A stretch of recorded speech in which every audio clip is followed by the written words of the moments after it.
Short exercise 18-9, cost of goods manufactured. Use the following inventory data for the golf company to compute the cost of goods manufactured for the year. So view the inventory data here. But before we can do this problem, we need to be really familiar with a workflow for a manufacturer. So this is a slide from our PowerPoint showing how the costs flow from left to right for manufacturers. Specifically, this is showing the workflow for a company that builds guitars. So they first order raw materials such as wood, guitar strings, and glue, and that increases the raw materials inventory account. Once a guitar is started, they're going to take some raw materials out of the raw materials inventory and put it inside the work in process T account, which is showing that the guitar is in process of being built. So in this example, it's 8,000 of direct materials have been taken out of raw materials, and they're in the process of being used to build guitars, and other costs that are in the work in process. The WIP, it's also called WIP, inventory account include DL, which is direct labor, and MOH, which is manufacturing overhead. And then when the guitars are finished, we lower the work in process, the inventory account, because they're no longer in process. In this case, $7,000 of the guitars. That's our costs that have been removed from the work in process inventory and are now in our finished goods inventory, like our warehouse or on the shelves of the store. And the cost of the guitars that were finished, in other words, the cost of goods manufactured, that's past tense, manufactured, are represented by the $7,000 taken out of work in process and put on the shelves of the warehouse. So this down here is the T account method that most students can understand. The plus side, the account was going up. The minus side, the account is going down, like direct materials being taken out of the warehouse and put into guitars that are in process up here. We're showing just the formula method for the same thing. So here's raw materials, work in process, process finished goods, and then finished goods. So we need to understand these three formulas, 1, 2, 3, really well for this chapter and future chapters. So once you understand these formulas, which correspond with what's going on down here in these T accounts, you can then do the problem like this, in which we're going to create a schedule of costs of goods manufactured.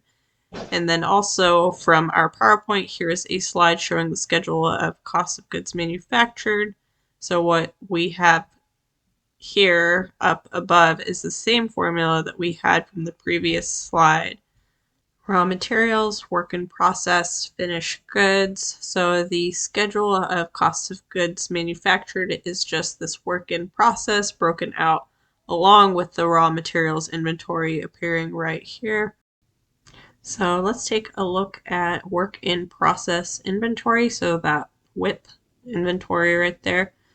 So we start with beginning inventory of work in process right here. And then we have to add direct materials. And how do we calculate direct materials? We use the beginning raw materials inventory. In other words, it's this info here, beginning inventory of raw materials plus purchases and any shipping costs to get the raw materials to our place of business, and that gives us the direct materials available for use. We subtract the ending inventory, and that gives us the amount of materials used. We slide that over here, and that's our direct materials used. And then we add direct labor and then our manufacturing overhead, and that gives us our total cost to account for. And then we subtract ending work in process inventory and what's left in the T account, and that gives us the cost of goods manufactured. And then one more thing, sometimes this manufacturing overhead, this part, it's sometimes broken out into more detail. Like here they show indirect material, indirect labor, and depreciation on the plant equipment and plant utilities, insurance, and property taxes. So this is optional. Some companies will break this out. Some companies just leave it in one line like this. So we're going to recreate this in this problem, except we're not going to break out this detail for direct materials used. And we will not break out manufacturing overhead. So we're going to try to keep it simple. So let's use this as a guide. So remember, we're recreating this. And this is the formal way to show the schedule, and this is just the informal way to show the formulas. So we're going to start with the beginning inventory of work in process. So let's input that here. That's beginning work in process inventory, and let's find it in our data. That's the work in process inventory beginning balance for 5,000. So we can copy paste or just type that in. And next up we have direct materials used. So let's go ahead and put that. And that is given to us here, the first one for 10,000.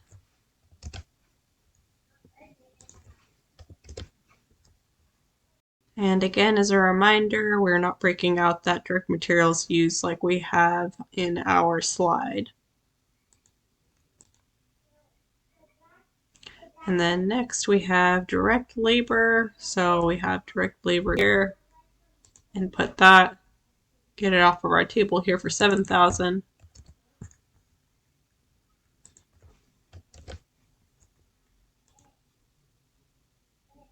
And then next we have manufacturing overhead, which is right here. And it's not going to be broken out into detail in this problem. So let's go ahead and find our manufacturing overhead at the very bottom here, and then take it from our table here. Then we're going to go ahead and add these through for a total of 38,000 in total manufacturing costs incurred during the year. So in other words, our manufacturing costs, our direct materials used, and direct labor, and the manufacturing overhead, we add that cost incurred with the beginning work in process, and that gives us our total manufacturing costs to account for, and that is going to be 43,000. And then the last thing here we are missing is what we need to do is subtract our ending work in process.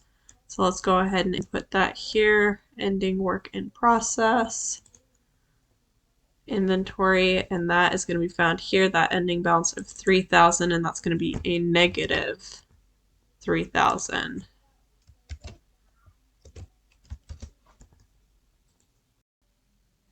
So we had $43,000 of costs to account for, and we ended up with only 3,000, so that means the difference must be the amount that we manufactured, which is then going to be that $40,000. So this is the cost of the goods that we manufactured in this time period. So if we had the golf equipment in this problem that we manufactured during this period costs the $40,000.